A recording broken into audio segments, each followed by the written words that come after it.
Here I have an imported dataset and I will use it to demonstrate how to replace trimming edges and show how to copy and paste a surface to a new location.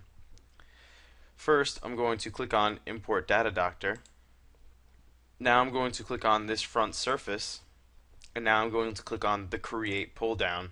Now I'm going to click on the UV Curves pull down and select UV Curve through points. Now I will hold Control and select these 2 points and press OK. Now I'm going to use the curve I just created to replace the boundary edge of this surface. So I will click on the existing boundary curve,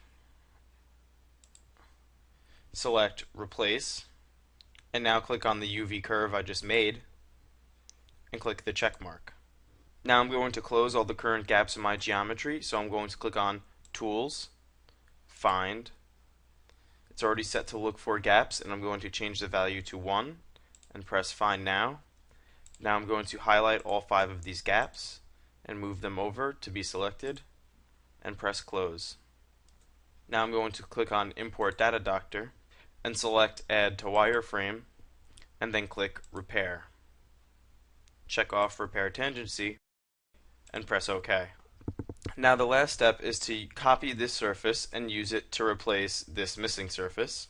So I'm going to highlight the surface, then right click and select Copy. And now I'm going to right click and select Paste Special. And now I'm going to move this surface so that it's closer to where I want it to be.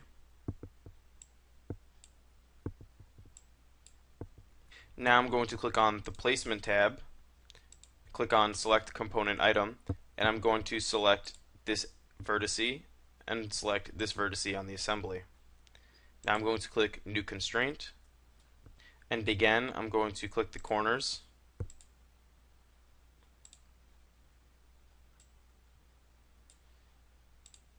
and set one more edge so that it's fully constrained, and press the check mark to finish the placement.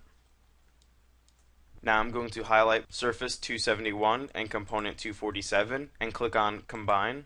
Now I'm going to press OK to finish the Import DataDoctor and click OK to import it as a solid.